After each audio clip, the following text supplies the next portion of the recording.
Our lesson is on the subject of the proof that God exists. The scientific method is often described as a body of techniques that allow for observation of a particular phenomenon, which is a good definition. And it's used by all branches of science, no matter what field it might be in. Even students in school are introduced very early, in my case, it's the 7th and 8th grades, to microscopes, spectrometers, telescopes, things of that sort. We actually got to use them in the classroom. The Bunsen burners, anybody remember those? They still use those today. And you're being introduced to the scientific method about how you prove things by the 5 senses. And since it's used in that field, it is sometimes argued that if you cannot measure it using the 5 senses and replicate your results, then it's not real. But students and even human being adults do not always stop to think, now, how does that affect our belief in God? And the scientific world would say, well, it's just a superstitious idea. Some say that man invented the idea of God. But in reality, there's much evidence for the existence of God, and I want to show you what some of those are this morning. So we're not opposed to the scientific method, but it has limitations. We need to understand that those limitations exist. You cannot scientifically prove an idea. You cannot scientifically prove by this scientific method thought processes. And so that would show you that there's more to it than just the 5 senses and what we can believe. But young people sometimes are introduced at that young age never to question the fact. And by the time they begin to think for themselves, they bought into the concept that, well, if it can't be proven, it's not true, and therefore God does not exist. And on top of that, they might be intimidated by the scientific world or by the world that says, if you believe anyone accepting something outside the scientific method, which would be anything supernatural, then you're just superstitious or ignorant. And that's not true. In fact, Paul even talks about in the King James Version, 1 Timothy chapter 6 and verse 20, those who are influenced by, quote, science, falsely so called. You know what the word science means? Knowledge. And some translations use the word knowledge, but science is a realm of knowledge, but it doesn't know everything, and it shouldn't try to assume that it does. And then on top of that, we have today the great forces of unbelief, atheism, humanism, and evolution that have been extremely successful in convincing people that either, number one, God is dead, and by the way, that was a popular theory in the 60s, or that God never existed in the first place. And so websites even encourage young people to live freely and responsible, de-baptize yourself. And you wonder what that means exactly, don't you? And so their philosophy is eat, drink, and be merry. Paul has subscribed to that in 1 Corinthians 15, verse 20, when he said, if there's no resurrection of the dead, then let's eat, drink, and be merry. Or eat and drink, he said. So that's the consequences of taking position that there is no God and that this is the only life that we have to live. And so we know that God exists, and we can prove that by different methods. We're going to try to do that this morning. And as we do that and go through these different arguments, there's 7 of them I want to show you. And some of them somewhat overlap, a couple of them anyway. But if you're interested and really need to know, then there are books you need to read, because each of these topics are a chapter all to themselves. You're trying to study from a book. And ask yourself as a human being, why do you believe there's a God? Do you believe there's a God because of evidence you've been given? Do you believe there's a God because you grew up in church and your parents told you it was so, and therefore you believed it? Do you believe there's a God because the Bible is inspired of God and it cannot be written by mankind? And you need to answer those questions for yourself, because those are very fundamental questions that build upon your faith. And if those questions aren't answered, then your faith is not setting on a very solid foundation. The foundation could be rather crumbly. And so let's look at some of the arguments to prove that God exists. The first one is the cosmological argument. I hope you've heard these before.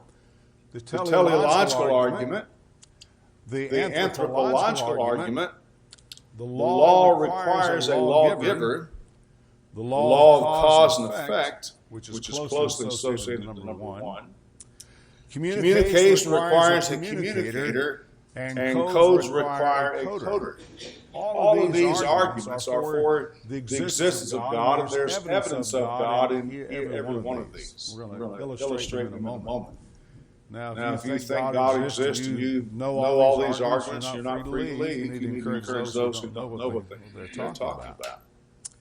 So first of all, the cosmological argument is simply also called the first cause argument or the first mover argument. Aristotle is the one that is famous for formulating this thought, and it basically says every effect must have a reason or a cause.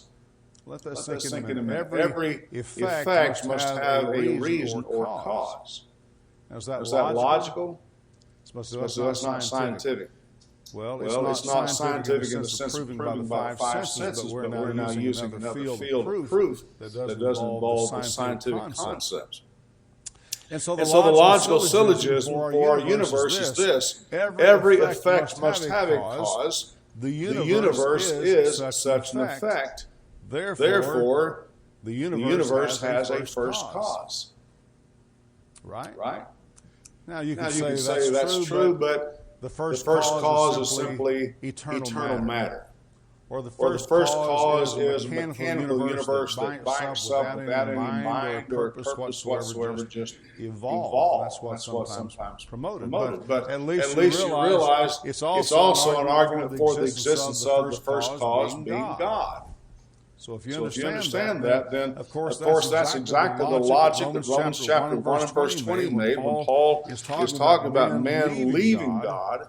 And he said, for since the creation of the world, his invisible attributes are clearly seen, being understood by the things that are made, even his eternal power and Godhead. So the Bible says the universe is proof of God's eternal power and Godhead. So that's an argument that's being made. So you have to say, okay, is that reasonable? Is that logical? Or is that irrational? I think we'd all say it's logical. Number two, the teleological argument. That's an argument from design. The universe demonstrates order and design, therefore there must be a designer. The idea of purpose in nature is what we're talking about. There's a reason why the universe is here. And there's a reason why life goes through the processes that it does. And so if you don't subscribe to a creator, then you must say, well, the universe is simply a mechanical universe, and everything it's doing is for no purpose whatsoever. It just happens to do it. And there are people who believe that because they want to talk about God, and they use the word God, they mean a non-personal God. And their God would be something like a force. A earthly force or worldly force or universal force, a force of power, and somehow this eternal force makes these things happen, but there's no purpose or reason for that. Now, have you ever asked yourself, why would somebody subscribe to such an idea? The answer is because if you believe in a non-personal force, then you have no obligation. You have no reason to believe and to obey. It just happens. And so the universe is not a mechanical universe. We look all around us and we see not only design, but we see reason for the design. And if there's reason for design, that proves that we do not live in a mechanical universe. The force that brought the universe into being is therefore intelligent, planning, and a thinking being. And I think that's an argument for God because He's all of those things, whereas a non-life force is first of all not conceivable, it's not rational, and it's not scientific at all. And so when you throw the argument back at the evolutionist or the guy who believes that, he is not speaking scientifically either, is he? And along with the same argument is the second thought, and that is the degree of being. that's required to create the universe must be of the superlative degree. Now, that's a big statement, but let's just break it down simply. There's degrees of intelligence, right? Some are not very intelligent. They have a low IQ. Some have very high intelligence, very high IQ. How much intelligence would it require to create the universe? You say, well, the highest degree that we know of. That's the point. That's the point. Another thing you'd say is, well, time in life. Some people live very short lives. Others live very long lives. Methuselah lived how many years, Emily? 969 years. And she knows your birthday too. You didn't know that. That's a long time. Can you conceive of living 969 years? You'd have to kick your kids out of the house when they're 360 years old or something. That'd be hard to do. Wouldn't it? You've been here 3 centuries. It's about time you get out. Well, it's beyond our conception because now life is generally 70 years if by reason of strength 80 years. And in America, with all our blessings with health and hospitals and all that, we can live sometimes 90, 95, 100 years. But even that is a long time. But how long would you have to live to create the universe? However long that time is, you say it has to be of the superlative degree because the universe has been here for a long time. Some of our non-scientific scientists say it's been here billions of years. Well, if that's so, then the Creator would have to be of the superlative degree in time, and therefore be billions of years old. How powerful would you have to be to create the universe? You'd have to be more powerful than any force you know. And on we go. So you see what we're talking about. We talk about design and a designer. That designer has to be at the superlative degree in every aspect of being, whether it's strength or knowledge and wisdom or power or time. And God argues, the Bible argues for that kind of being. He is perfect. He is sinless. He is all-knowing. He is all-present. He is all-powerful. God is all those things that would be necessary to create the universe. Therefore, logically, there must be a God. Dr. Walter Oscar Lundberg, a physiologist and biochemist, wrote the fundamental. And listen to this, because this is an interesting point. I got this out of a book I used in college. But if you think I was in college a long time ago, that's true. But the universe is longer than that. But he wrote the fundamental principles on which the methodology of science is based are in essence an expression of God's existence. Again, let's let that sink in a minute. We talk about the scientific method. Well, stop and think. Scientific method requires intelligence, doesn't it? And so behind the scientific method, if I can prove it by the scientific method, I have a hypothesis, and I can test it in the laboratory, and I can quantify and prove my results, therefore it's real. But all that requires intelligence, and it's based on the laws of nature that we'll talk about in a moment. And what it is saying is that we can prove something's real because all these processes are consistent and always true.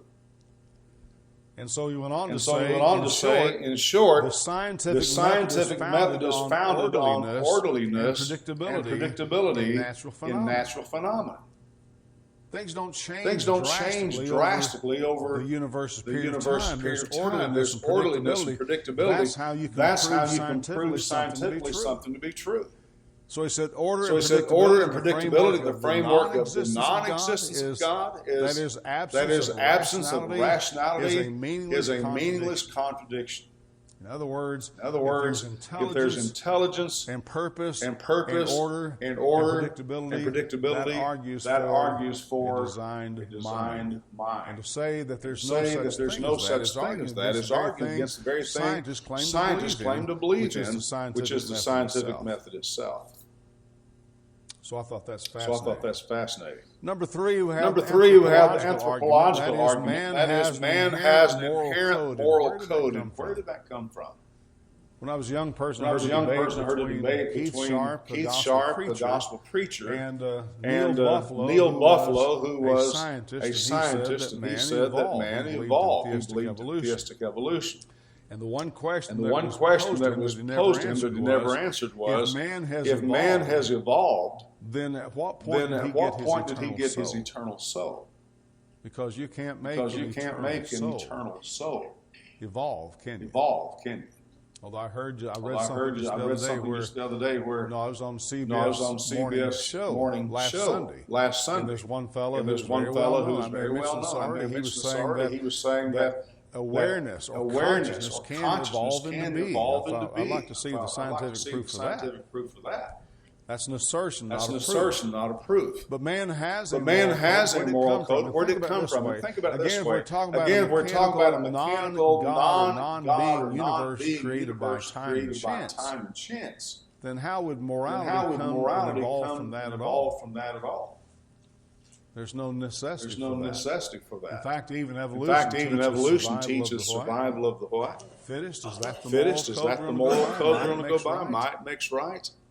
That's what they're saying. Then they have a moral code. Where did that come from? It's impossible for matter by itself to develop a moral code. Therefore, God provided the moral code, or man just made it up. And some argue for that. Yeah, man just made it up. Okay, if man made it up, then what man can make it up? One young fellow who's an atheist told me, he said, majority people, that's an opinion. Who says majority? How about one guy who's stronger than everybody else, a dictator? Adolf Hitler had power, and he decided to eliminate the population. Was that okay? If man makes up their moral code, that's fine. That's not immoral. Or how about the Cambodian regime that destroyed hundreds of thousands of human beings in Asia? Is that okay? Does might make right? Survival of the fittest. The more we eliminate, the more there is for us. Oh no, that's not right. That's immoral. That's wrong. That's wrong. Well, where'd you get that code? Where'd you get that idea? Because if man devised it, then there is no standard for right. All it can change with the opinions of human beings. There's nothing more fickle than human beings. Paul in the book of Ephesians called being tossed to and fro by every wind of doctrine, by the sleight of men and cunning craftiness, whereby they lie in wait to deceive. Do you think people in power in America today on the social media and the world we live in use sleight of hand to deceive us, make us think one thing while they're doing something other to us? It wouldn't be the first time. So the only logical option is that a moral God provided a moral code. That's reasonable. That's logical. That's the anthropological argument. We're made in the image of God who created the universe. Therefore, He made the universe for a purpose. The purposes are His, but He made us fill those purposes, and some of them are ours.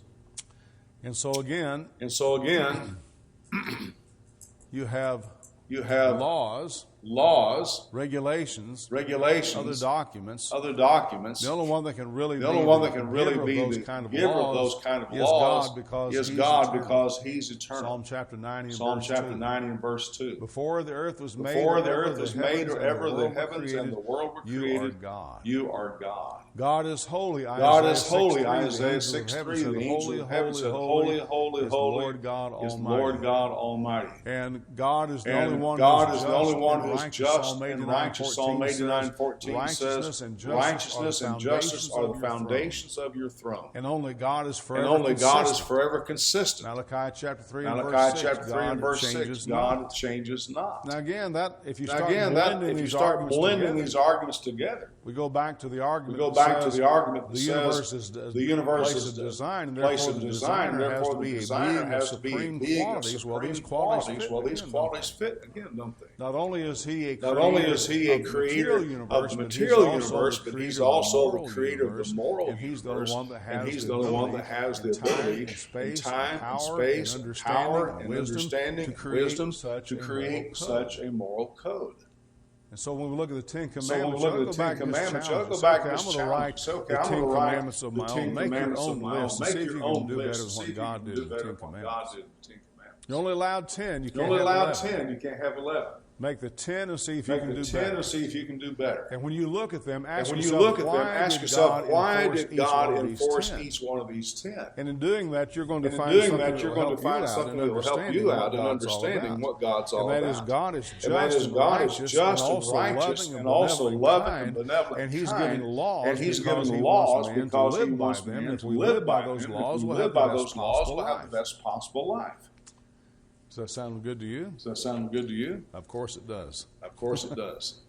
Number 4, the law. The law requires a law. There's no There's no law. You know that now you kind of make it up. Moses made that up on top of years ago on top of a bunch of rocks. Hill with a bunch of rocks. Well, now think about that. a moment. Is there law in our universe? Is there law in our universe? Yes, sir.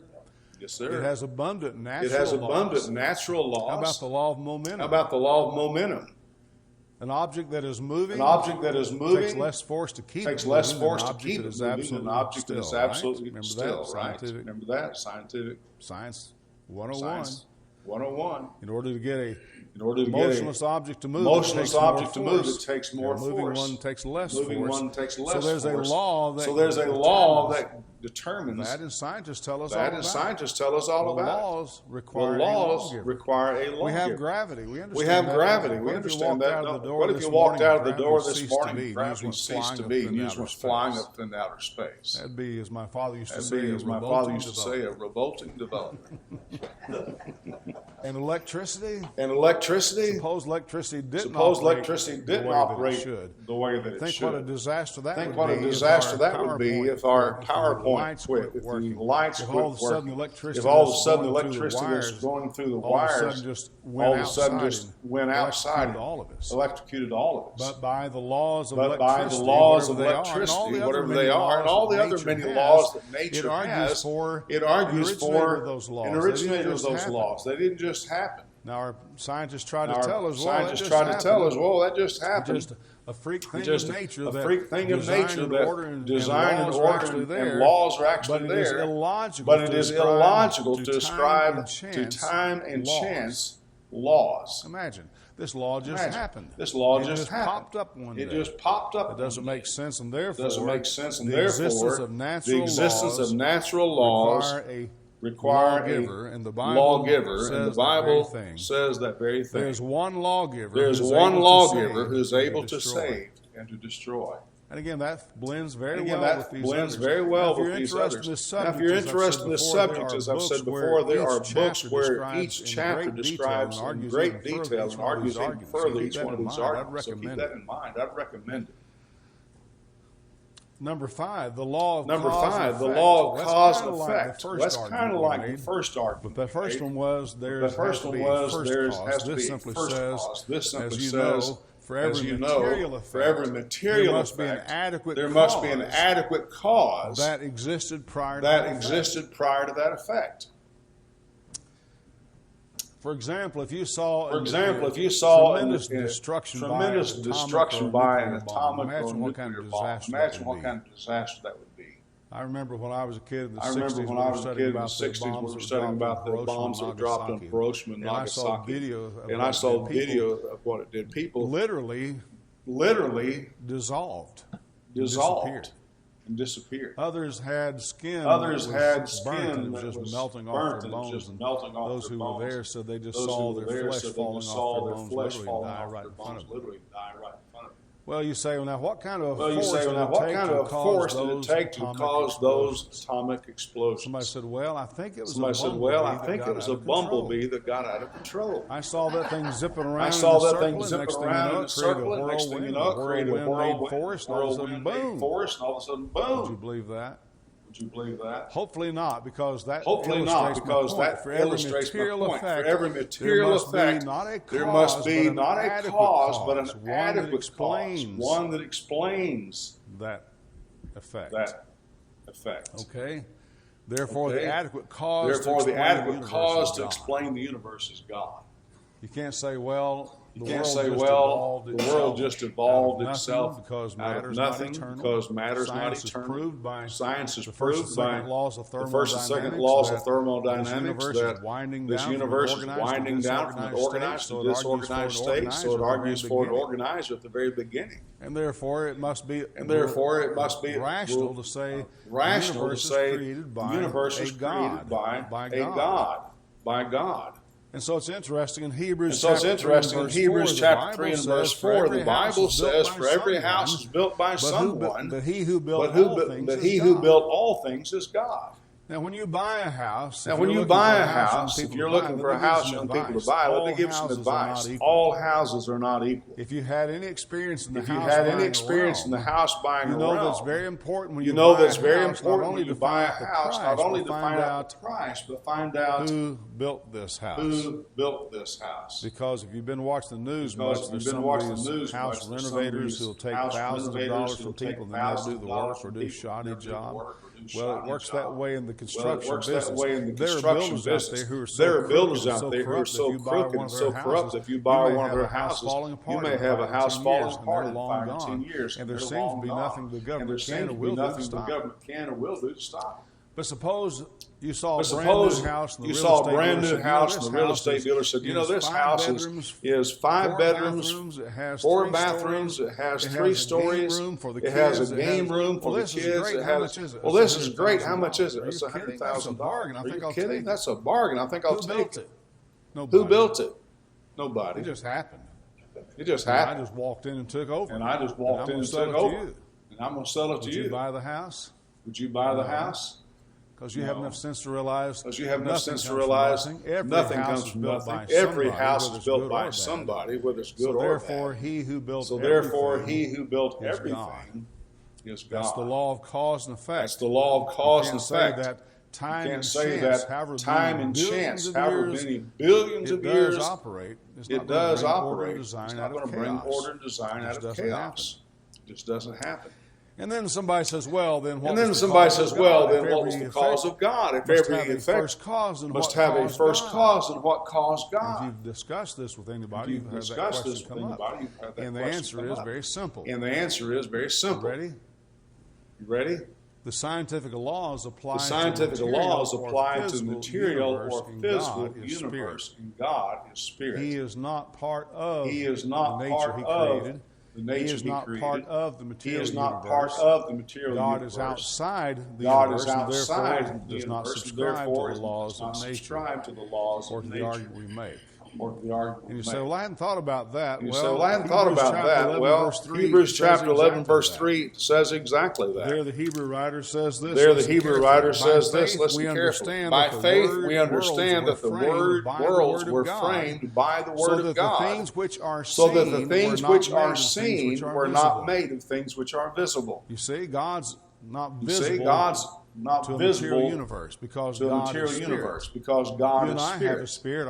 You and I have a spirit. Our spirit is not quantifiable by nature. We've tried to do that. Scientists have tried to weigh the spirit of man, and they'll put him on scales as he's dying, and when he dies and breathes his last breath, they can notice a very slight amount of weight disappearing from that body, and it's probably just the breath within the lungs. But a spirit, which is the vital existence of a human being, cannot be weighed, and if it could be weighed, then it would not be physical weight. And so Hebrews 11 verse 3 tells us that God is a spirit, in all the ways we've described before, and therefore He does not require to be caused by anything. He is the original. And again, if you want to read a chapter on that, that's a great concept. That's a great concept. A being who has never been caused. It's hard to conceive of, but some people write about it and do a pretty good job.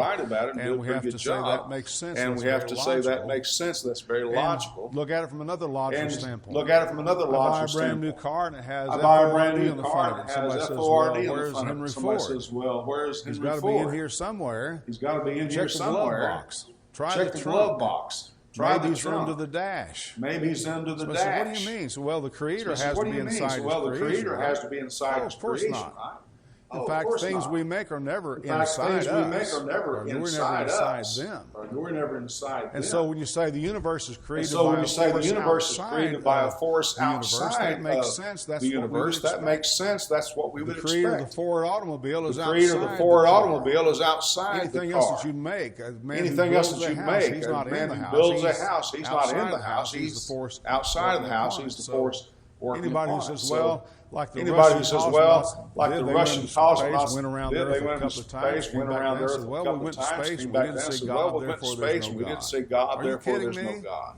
Are you kidding me? It's like saying I sat in a Ford car. It's like saying I sat in a Ford car. There's no Henry Ford. It's illogical, absurd, and it's illogical, absurd, and it's an opinion that really is illogical and unreasonable. Number 6. Communication requires a communicator. Communication requires a communicator. This ought to be a modern-day argument. This ought to be a modern-day argument because everybody's on Facebook. We communicate on Facebook. We communicate on Facebook. We communicate on all these other platforms that we have. TikTok.